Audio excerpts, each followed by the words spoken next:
Welcome to another episode of The Brand Called You, a podcast and podcast show that brings you leadership lessons, knowledge, experience, and wisdom from hundreds of successful individuals from around the world. I am your host, Ashutosh Garg, and today I'm delighted and privileged to welcome a very accomplished social entrepreneur from Dubai, Samar Alshorafa. Samar, welcome to the show. Thank you very much, Ashutosh. It's such a pleasure to be here with you today. Thank you.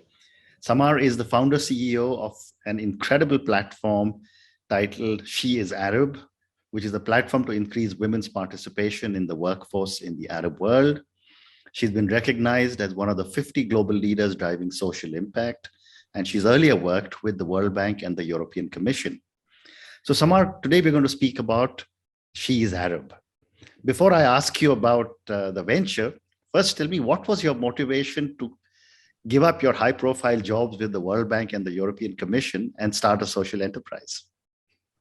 Well, that's a very good question to start with. It's obviously based on my journey, on personal challenges that I've faced throughout my career, be it, being part of a patriarchal society, being stereotyped in a particular manner as an Arab woman when I travel, other women whom, I've met along the way throughout my travels as well. I think motherhood as well, the motherhood journey I've realized that mothers are also stereotyped in a particular way. It's really difficult to re-enter the work market post motherhood. And there's obviously clearly a gap that needed to be addressed, and something had to be done about it, because there is a business case to support women's economic inclusion. So I guess all of these combined together gave me that push to actually start She is Arab. Fantastic. So tell me about She is Arab now. Well, She is Arab is in a nutshell, it's a social enterprise, addressing the issue of low workforce participation of women in our region and beyond later on. Like now the focus is obviously on the Arab world. So we basically offer solutions to companies to address attrition rates of their Arab female talent. And we also provide, individual curated solutions to the women, addressing challenges that they face in growing through the ranks. So basically, we're talking about offering three distinct services, which is personal branding and profiling, professional development services, which are specifically designed to address these challenges, and in the process building a community of peers, because I don't think enough peer learning is happening in this region. Fascinating. So the region that you come from is a challenging region. When it especially comes for women to come back into the workforce. And I've spoken to many women leaders around the world, and it is a challenge everywhere in the world as well. What have been some of your challenges and learnings as you have been building She is Arab? Well, one too many. Obviously, starting and running a business is a major challenge. The region is obviously taking strides when it comes to entrepreneurship, but it's still relatively nascent in that sense. And add to that it is a social business. So the concept of a social enterprise, the regulatory frameworks supporting that are still, at a very, I would say, early stage, obviously, hopefully with a growth trajectory, but at a very early stage.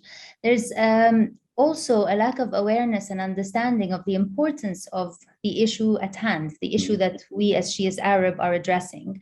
And I think that's why, the issue of providing advocacy or awareness raising is so important. But I think my major challenge personally, and I always say that, was myself.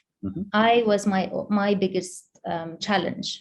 I also didn't believe in my abilities. I didn't know the opportunities that are available out there. I didn't capitalize on the opportunities I had throughout different stages of my career, whether it be speaking at public events or, using these amazing senior leaders I was working with to mentor me.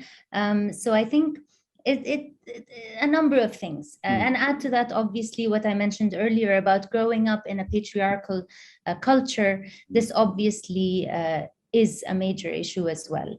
So yeah, lots of learnings from those challenges. So, this whole question of diversity, equity, and inclusion really addresses half the workforce of our world. Yes. And women come into the workforce, then when they start their families, then it's a challenge to come back. Other than coming back into the workforce, what are some of the other challenges you have experienced when Arab women want to come back?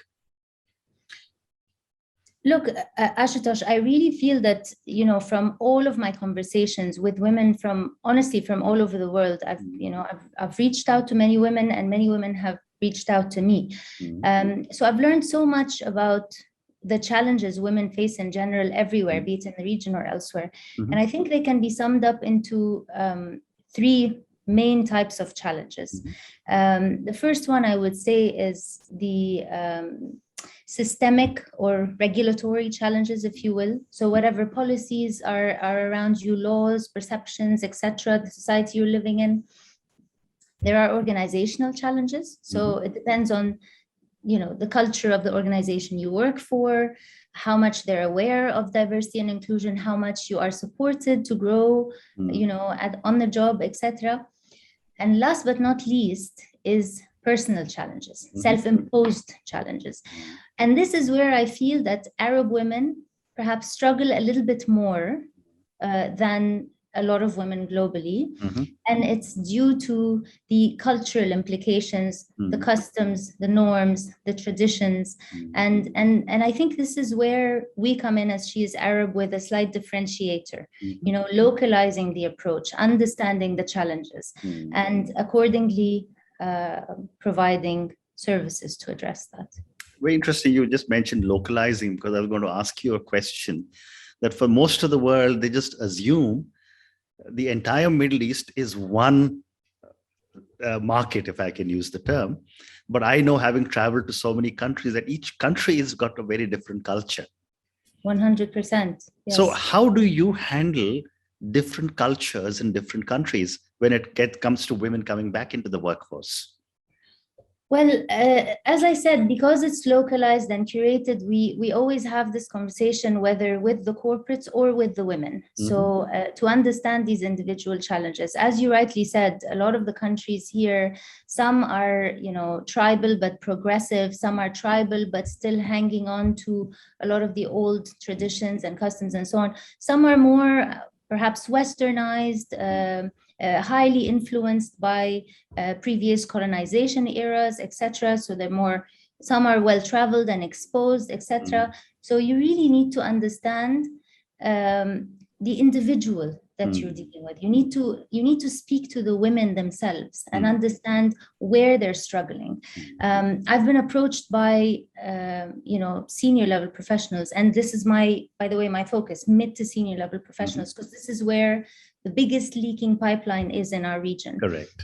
Some of them would come to me and be like, I'm not able to, for example, negotiate for my promotion. I'm not able to negotiate an increase in my salary. Or I sit in a boardroom and I'm not able to share my views. I'm the only woman in the room. So I feel, I sit and I'm more quiet than usual, so really understanding these individual challenges that you face and not to be ashamed of addressing them, really, as Brene Brown puts it, stepping into your vulnerability, I used to be, for example, rather timid about mentioning that, I'm part of a patriarchal family, or that my father, imposed certain limitations on me in my earlier years of my career. I wasn't able to travel for a while, but now I'm not. I confidently share that. In fact, it is when we understand these differences that we are able to address them and that we're able to progress. So, yeah, localization, curation, individualization. Amazing. So again, tell me, Samar, what is the process you follow when you said you're, talking to mid-level and senior level Arab leaders? Do you reach out to them? Do they reach out to you? Do you have a team of people who are constantly scanning the horizon for women Arab leaders who may have stepped down because of various other compulsions? Absolutely. It's a two-way street, Ashutosh. Sometimes I'm directly approached by individuals, and many times I approach individuals as well. We also, just people can express interest, sign up, share their emails, etc. So they're aware of what is happening at She's Arab's end. I haven't also mentioned earlier, but obviously part and parcel of what we do is about showcasing role models and success stories.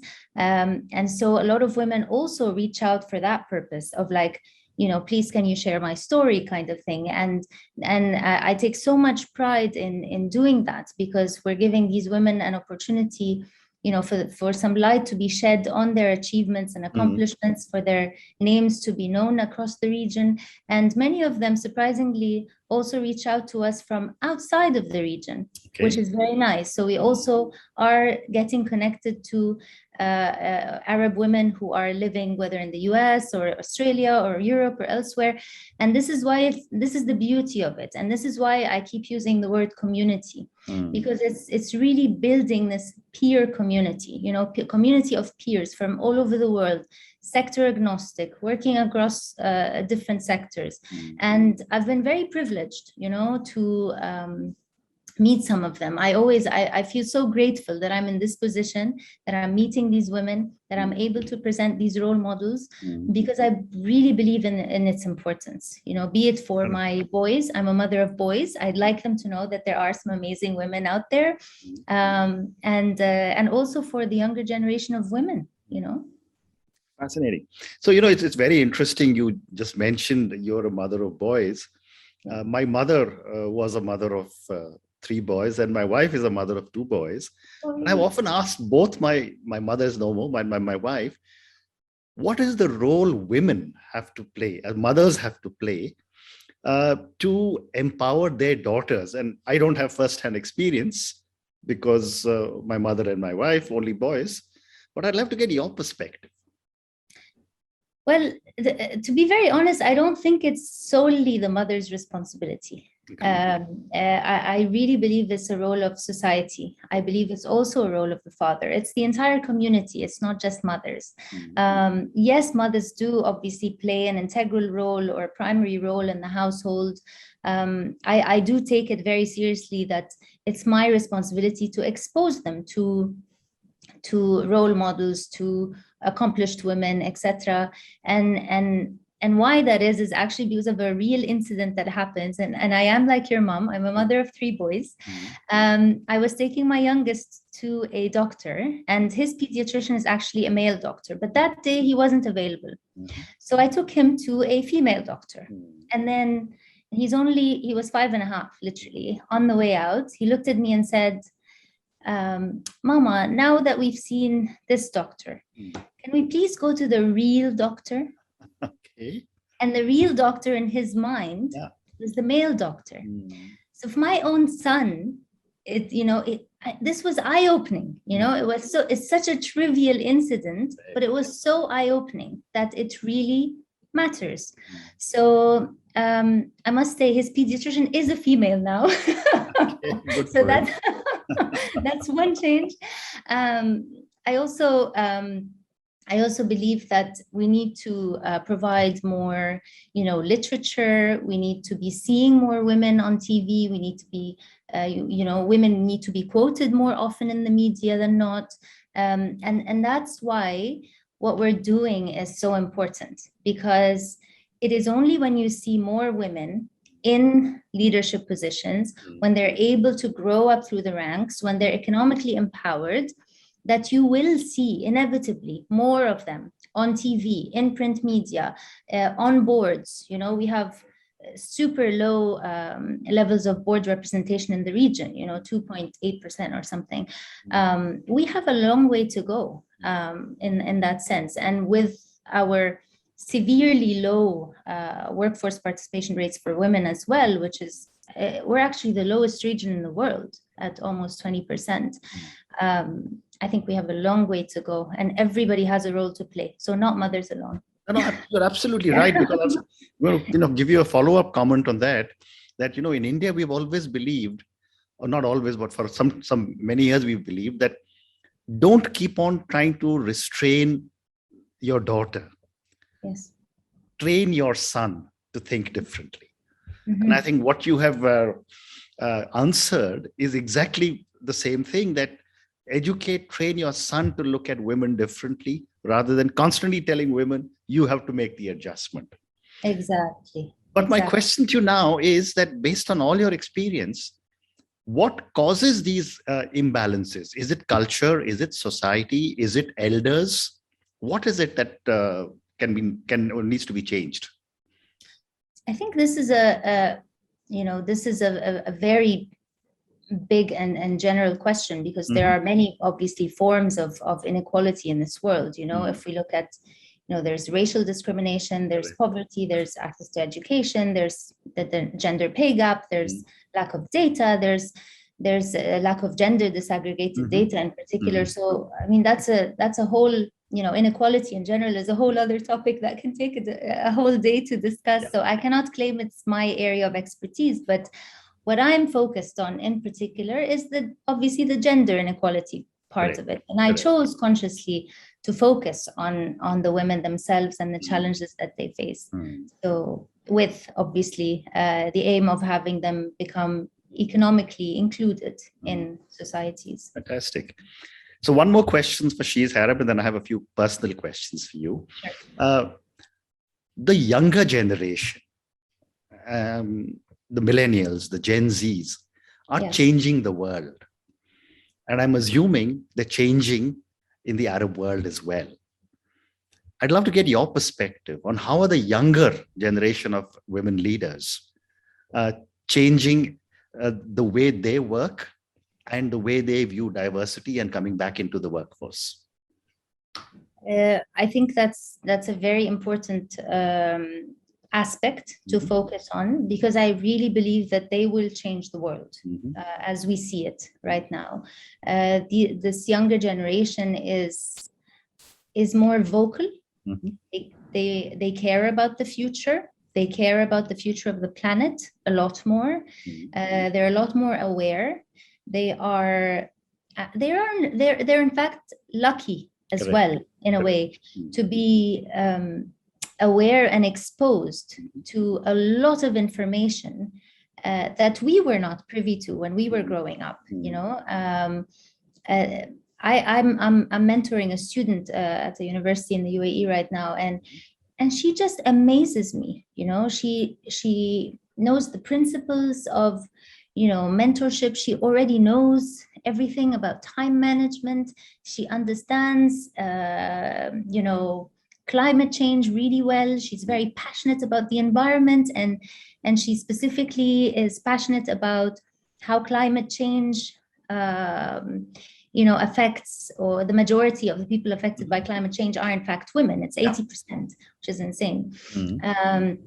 So I just really believe that they are more aware, they're more vocal, and they will make bolder changes. They're very lucky. They have a lot of support.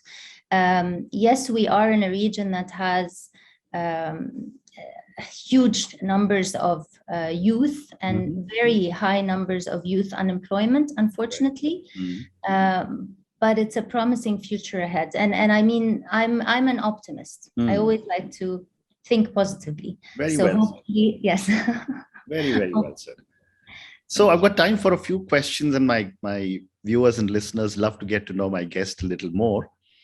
Sure. So my first question to you is that, as you look back at life, and you mentioned that you were born in Palestine, grew up in Egypt, worked for global bodies like the World Bank and European Commission, and then became a social entrepreneur. What would you say, Samar, are three key milestones or pivot points in your life or your career? Sure. Just a small correction. I was born in Cairo, actually, to Palestinian parents, but born and grew up in Egypt. Okay. I think my biggest milestones were one, landing my first job. This was a major milestone for me because I'm actually part of a family business as well. Okay. And my father was constantly talking me out of getting a job. And he used to bribe me, offer me 3 times my salary to leave my first job. So I think the fact that I managed to convince him to go out there and get a job as the first female of my generation in the family to actually do that was a milestone. Okay. Motherhood was a major milestone for me. It made me view the world from a completely different lens. It made me recognize these additional responsibilities that I have towards, my children and the world. And I think last but not least, my biggest milestone is starting She is Arab. It's a call to action. It's a call for change. It's something I'm super passionate about. I wake up thinking of it, go to sleep thinking about it. So looking forward to what's to come next. Terrific. My next question is that as you are building She is Arab, what are some of the core values you believe in? It's a very deep question. I always say my number one value is family. And family also applies to business, by the way, because the people you work with essentially become part of your family as well. Another very important value for me is knowledge. I'm a continuous learner. I'm always hungry to learn more. And I think it has to be one of anyone's key values in this day and time, because if you stop learning, you won't catch up with the pace of change that's happening around us, and there's so much out there that we need to absorb. I know we can't just absorb enough, but it's important to continuously have this mindset, at least. Having empathy. And I think with the pandemic at the moment, this has surfaced as being one of the key values for anyone in this world, honestly, to just have empathy, to lead empathically, to really do everything. All your actions need to have empathy embedded within it. And of course, courage, be courageous, take bold steps, get out of your comfort zone. As we mentioned earlier, overcome these vulnerabilities. I think these would be my key values. Fantastic. So I've got time for 2 more questions for you. Sure. My next question, Samar, is who or what inspires you to keep doing such amazing things? It's really the women I meet every day, Ashutosh. The women I met before throughout my travels across the region, whether in Jordan, Lebanon, Palestine, Yemen, everywhere. There are some amazing women who are there. You don't know them. You don't know anything about them or of them. But again, that's why I'm doing what I'm doing. She's Arab was born to address that, to bring these women to the world, to present them to the world. Amazing, amazing. And my last question to you, what would your advice be to a young Arab woman starting off on her career and has not yet confronted all the challenges we've spoken about? My single advice to these young women is use your voice and believe in yourself. I think this is an advice I wish somebody had given my younger self. So I give it to younger women today. Believe in yourself. Don't allow others to determine who you are or what you can or cannot do. You can do anything that you dream of doing. So just go for it. Wow. In fact, that one message, use your voice, believe in yourself, is probably for every woman in this world. Exactly. And I think that's such a powerful message. Thank you. Samar, on that note, thank you so much for sharing with me your journey, the whole concept of She is Arab, for everything that you are doing to make such a big change for gender inequality in your part of the world. And thank you for sharing so much about your own personal values and your and your incredible advice to young women. Thank you again. Thank you very much, Ashutosh, for this opportunity. It's fantastic to be part of the brand called You. I love what you do, and honestly, kudos for shedding light on change makers from all over the world. So thank you for the opportunity. It's my pleasure to be here with you. Thank you again. Thank you for listening to the Brand Called You videocast and podcast, a platform that brings you knowledge, experience, and wisdom of hundreds of successful individuals from around the world. Do visit our website www.tbcy.in to watch and listen to the stories of many more individuals. You can also follow us on YouTube, Facebook, Instagram, and Twitter. Just search for the Brand Called You.